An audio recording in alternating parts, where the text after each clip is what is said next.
Hey guys, RozaldVaneGAME, and welcome back to another episode of VLR, or Virtue's Last Reward, or Zero Escape Virtue's Last Reward. Last episode, we basically checked wrists for blood, found out the deal potentially, or has admitted to killing the old lady and taking her her bracelet and wearing it to participate in this whole ordeal. But we're also finding out that Tenmyouji and Clover has disappeared, and we don't know what to do with it. Fi was kind of saying, hey, she'll stay behind to take care of anybody who's passing by to get to the white door. We trapped Deal inside the chamber or coma thing in the treatment center, and so we're kind of having to pick him up when we get back around to getting to the white doors, of course. But Deal said he's going to kill once he gets out, which is kind of stupid to me, honestly, that he's willing to kill. But it's seeming that we are maybe potentially either gonna get hit by a lock somewhere in this flow, or we get by with the get through a lock and then see a sort of novel ending, because I don't think we should be able to get to the white door. The puzzle room should not exist in this path, but it's very close because we have like 50 minutes left in the game. Or in-game time of 50 minutes is left before the white door is open and stuff. I have gotten a little better for my throat. I am not hurting anymore, but maybe if I speak too much, maybe it might still hurt. That's not guaranteed yet, because I rested up by not speaking as much as I could yesterday. Yeah, I mean, I'm still gonna read it like the way I usually read it, or no, I'll read it the way I did yesterday. Sort of, not really, but I won't do the whole bits of trying to replicate what I usually do, because I want to give my voice a little bit of a rest. Plus, I'm doing 2 videos of this, so excuse my voice if I have to do it like that. But anyways, we're in the pantry. This is the pantry. そのようですね。We've been here before. We already finished this.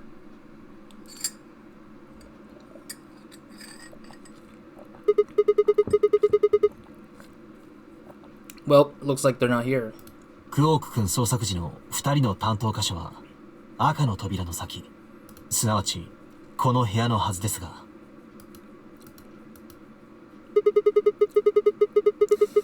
Not gonna do us any good to hang around here, though. Let's head upstairs. わかりました。Alrighty. I mean, I don't really.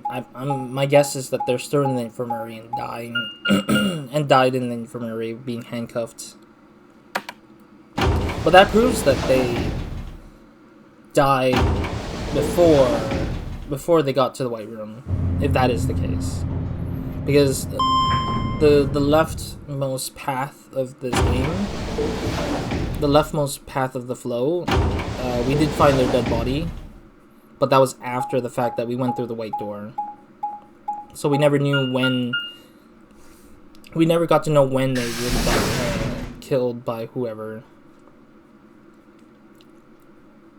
The lounge.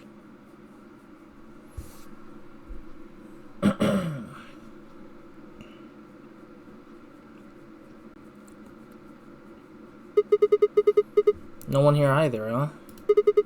Tenmyouji loves scotch so much, I thought we might find him here drinking some. It was around that time that I noticed Kay was acting strangely. He was staring at the shelf of alcohol in a way that I probably would have described as blankly, if I could have actually seen his eyes. Hey, what's up? You want a drink? あ、いえ、飲みたいのは山々ですが。私にはこの仮面がありますので。Right. Sorry, that sucks. Honestly, I'd gotten so used to that suit, I'd kind of forgotten you were wearing it. Why the heck did they make you wear that thing anyway? You still don't remember anything? 実は、徐々に。Really? はい。What did you remember? 父のことです。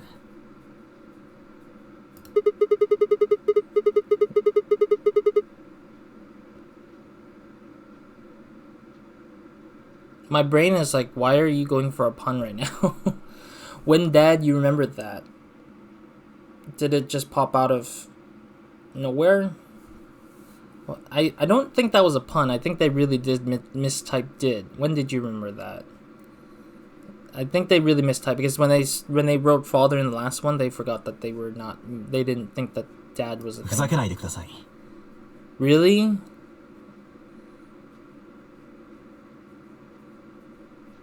Oh, now I'm wondering what the original statement was, because that kind of sucks that they actually wrote it in a pun way rather than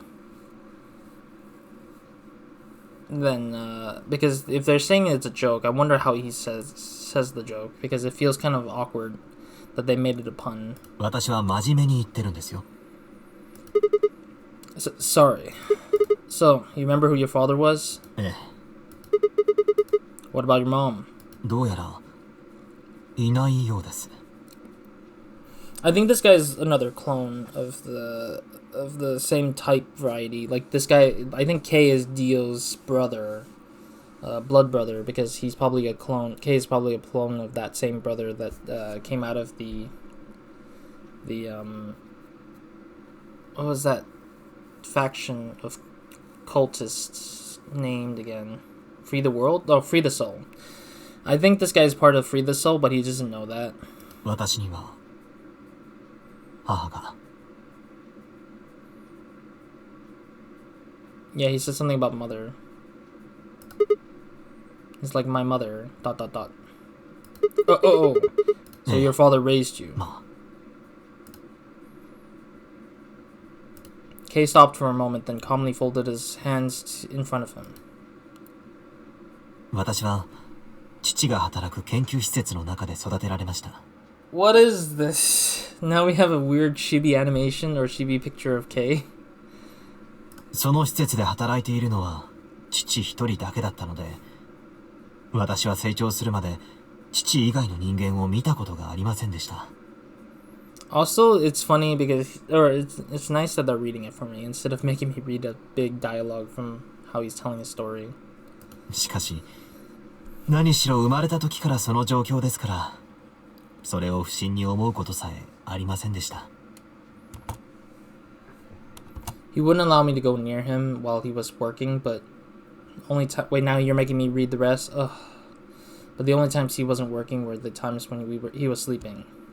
As such, the only communication I had was with the education software he'd given me.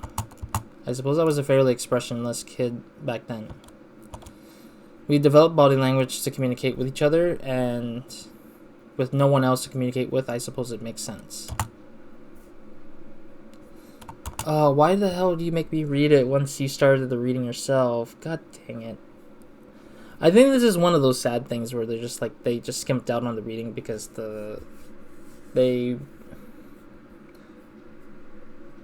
I wouldn't know for sure, but I think they did this because they don't want to pay the voice actor, maybe, or that they didn't have enough time. The voice actor did not have enough time. Like, their schedule kind of cut them out from being able to read a lot more than what they were reading.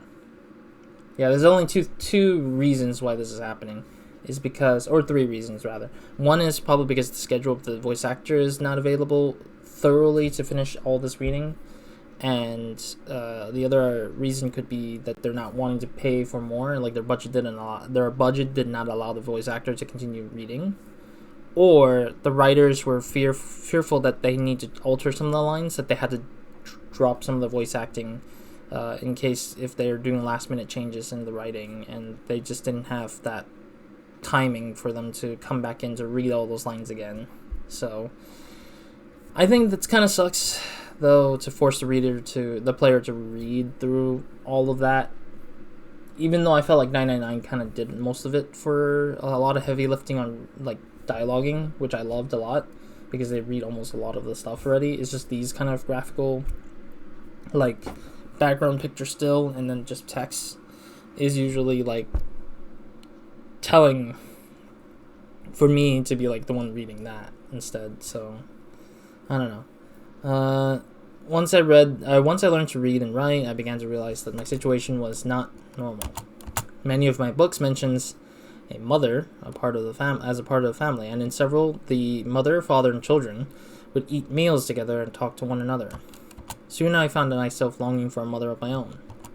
Someone who would always be with me, who would scold me if I did something wrong. At night they would read to me before bedtime. If only I had a mother like that, I thought I would be so happy. So for the first time in my life, I asked my father for something. He had finished working and, as usual, was making his way towards the bedroom when I stopped him and asked for a mother. He looked at me silently for a long moment before finally responding, "Okay." I remember to this day how happy I was at that moment. A few months later, he called me into his laboratory. Don't tell me he's cloning a woman. That'd be so weird if he cloned a woman. It was the first time he'd ever done anything like that. My heart was beating quickly as I stepped inside. Standing next to him was a young woman, and my hopes soared. But when he said her name, or rather her ID number, they were dashed. He had given me a robot to play the part of a mother. I didn't want a mother that was just a machine who did what a human told her. When I told my father that, he looked surprised for the first time in my life. Then he frowned, coughed, and admonished me for being a whiner. Bro, you're the one who's putting him in this predicament. Why are you admonishing him for anything as a whiner? Why are you calling him a whiner? That's what kids whine because... No, kids don't whine. Kids complain, obviously. That's fair, you know? And that's because they don't know any better, or they just have a request that they can't seem to get what they want, and that's fine. Like, kids don't always get what they want, and that's how it is, because they're not old enough sometimes, or they're just not in the mindset to think that through yet, that they don't need it, and it's just a want. But in this case, it's more of a need, because he's not nurtured enough, so I'm guessing a whiner is not a good excuse to disregard his sort of needs, I guess. He's never scolded me for anything before. At first I was surprised, then angry. Hot tears streamed down my face, which I don't see. My father ordered the robot to take care of me and shoot us off out of the lab. The robot was very convincing, and she smiled and spoke as if she was a real person. But I refused to answer her and locked myself in my room. You can talk to a robot and it will respond. But in the end, you'll still talk to a machine, not a person. If that was what I wanted, I'd still have the educational software my father had given me. Which is true, actually. Because the machine pretty much just responds to you on a quick snap. A human doesn't always have to do that, I guess. Like, people will probably think before they speak, instead of just process what you just said and then speak. Or speak on the dime without thinking. When I ignored the robot as it tried to take care of me, it looked sad. It couldn't really be sad, of course. It was only programmed to look that way.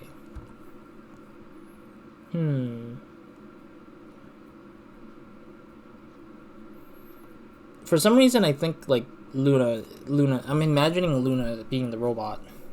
But I don't know. I have no clue. A robot's facade of sadness didn't mean anything to me. After that, I stopped expecting anything from my father.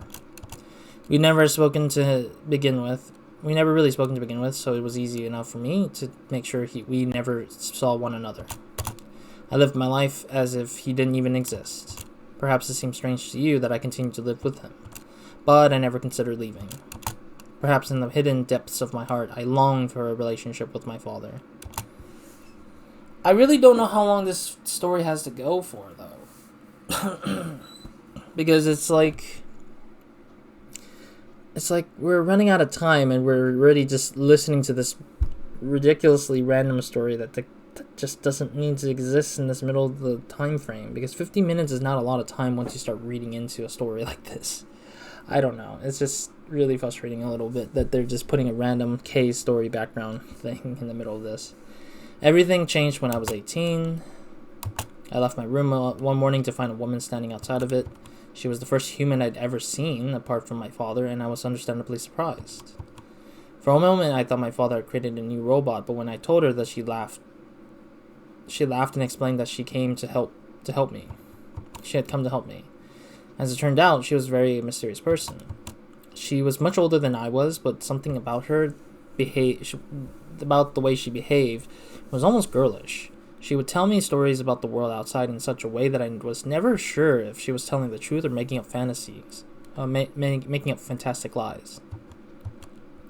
Ultimately, though, the truth didn't matter. I loved her stories. She wasn't helping my father directly with his research, so I spent most of my days with her. Before long, I discovered she'd known my father when he was young. She told me stories of how he'd fallen in love as of a younger man, and I began to imagine that the person he'd fallen in love with had been her, and she was in fact secretly my mother. No, she's not your mother, dude. She's not. After she settled in with us, one long-established routine began to change drastically. First, we started to eat together. Before then, I never shared a meal with anyone in 18 years. She scolded me for my table manners, or more accurately, the lack thereof. I was going to eat with others, she said. I would need to be more polite. Having eaten alone for my entire life, manners had never been something I'd thought about. My father got in trouble too when he made the mistake of reading through research papers during dinner. The look of surprise and embarrassment on his face made me burst into laughter. I couldn't remember the last time I'd shared a laugh with my father. It might have been the first time. I'm guessing maybe Radical 6 was ravaging the world by this point, and they were the only survivors that weren't infected. And this is probably why it came down to it where they're here the way they are, I think. Meaning that K has been sort of like the result of this guy's getting trapped down here and he needed some life to live kind of thing. The room we considered our living room changed too. Before it had been another room, but she made it comfortable. After we finished our dinner, I would sit on the sofa and relax with her and my father. Those times were the ones I cherished the most. For a little while, every day I got the family I longed for ever since I was a child. At her suggestion, I started to help with my father's research. He specialized in genetic engineering, and I discovered I had interest in it as well. Time faded away as I lost myself in research. Now that we were working and studying together, my father and I had a great deal to talk about. For the first time in my life, we began to speak with one another like a father and son. Whenever I impressed him with something I learned, I felt a surge of happiness, and it drove me to study even harder. My days felt full, right, and meaningful, and most importantly, I was happy. Yeah, she looks like the old lady. The old lady, and then the one on the right looks like Dio. 4 years passed in the blink of an eye until one day I happened to overhear my father and the mother speaking in the laboratory.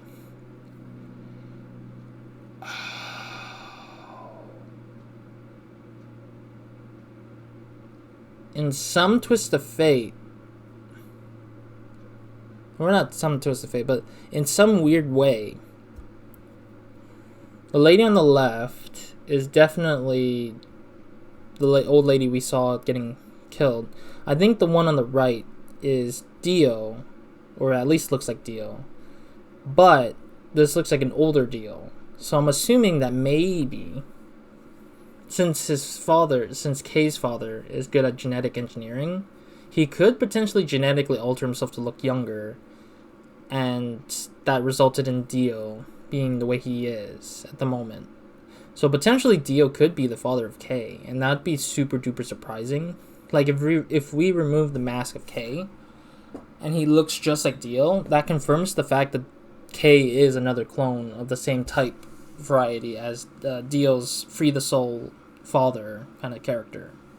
So that means that they're all sharing, those two share the same DNA, just that one is more normal and has less of the Free the Soul background than Dio, who's actually full on Free the Soul and thinks that he needs to go back to his people in his group. I don't know, it's kind of interesting. Their tone was serious, so I listened closer, curious to know what they were talking about. That was when I heard her say that she planned to give her life to achieve their goals.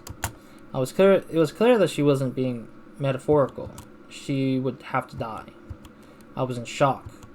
The research I had thrown myself into would lead to her death. I asked my father to stop this research immediately. He refused to listen. She agreed with him. She told me that she had been prepared for what she had to do since the day she came to our facility. My father had known about it from the beginning as well. Angry and disappointed, I began to investigate what exactly the research I'd been helping with was working towards. Perhaps I thought I could figure out a way to keep her alive. I discovered much more than I bargained for. To begin with, I learned that the ultimate success of my father's research would require a good deal of sacrifice. And I also learned that my own existence was just another part of his project, which is true. I had been created to function as my father's spare. So I was right. There is a clone situation here. If he died during his research, I was intended to continue it in his place. I was stunned. It's funny because if you clone someone, the empathy is not taken into account in a way. They just think that people clone and then they just copy him full on with the same personality and everything. But that's not true. People grow differently, I think. I think I've seen it in like some other like stuff where, like, I think comic book wise, there's like another character I know that's like clone and they just share the same behavior and same thinking process. But in truth, realistically, I don't think that's true. I think there is a somewhat different personality run into their brain that makes them think differently at that point. So, I don't know. I was furious with my father and with her, and even with the research I poured myself into for 4 years. There was only one thing to do: destroy the facility and end my father's horrible research once and for all. I made plans to destroy the main reactor and with it the entire facility, but she saw right through me. My father was livid and locked me in my room until his research was complete. All I could think of was how I might be able to stop him. She did her best to convince me that I'd misunderstood, that everything would be fine. As much as I wanted to believe her, I remembered in the back of my mind that she had been one of the ones who pushed me to become involved with my father's research. Had that been an earnest desire to give me something to do with my life, or... Still, I couldn't bring myself to hate her. I think...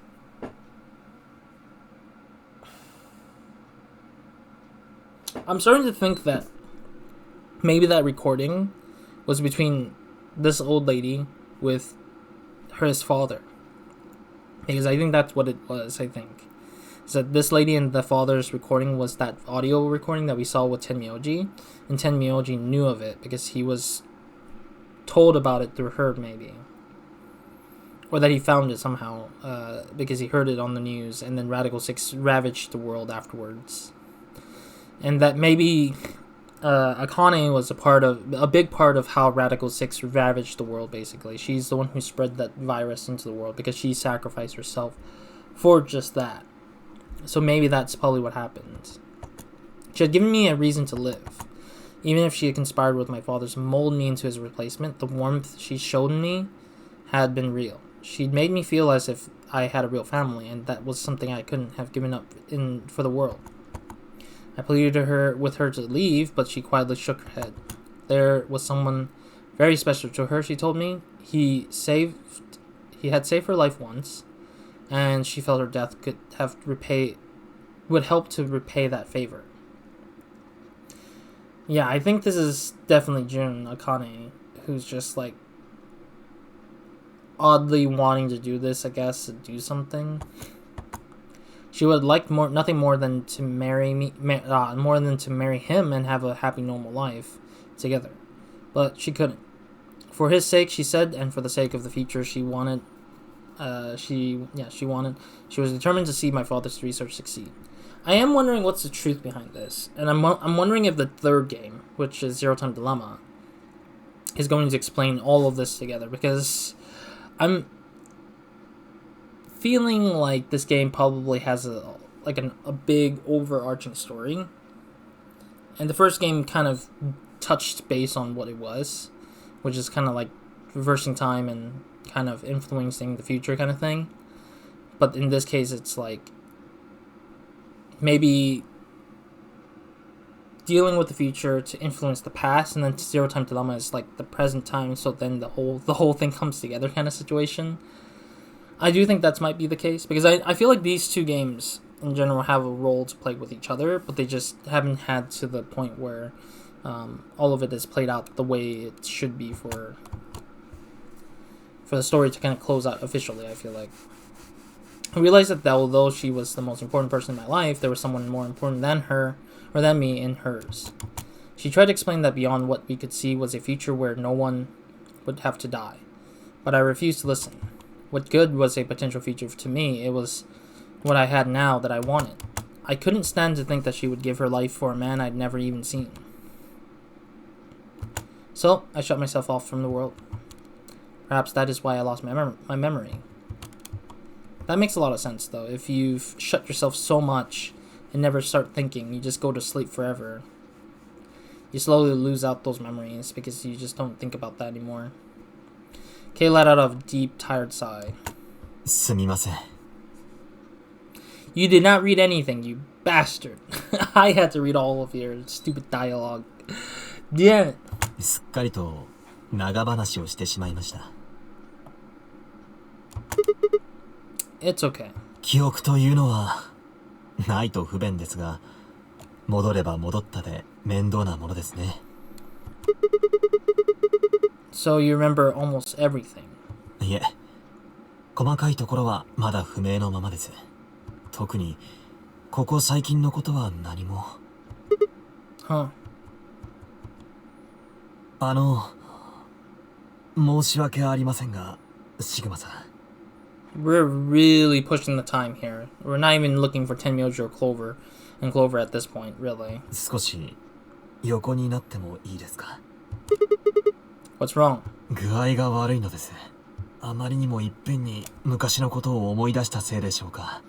頭が割れるように痛んで。 Are you okay? ええ。大丈夫ですか? しばらく休めばすぐに良くなると思います。Okay. Take as long as you need. I'll go look for Clover and Tenmyouji myself. すみません。よろしくお願いします。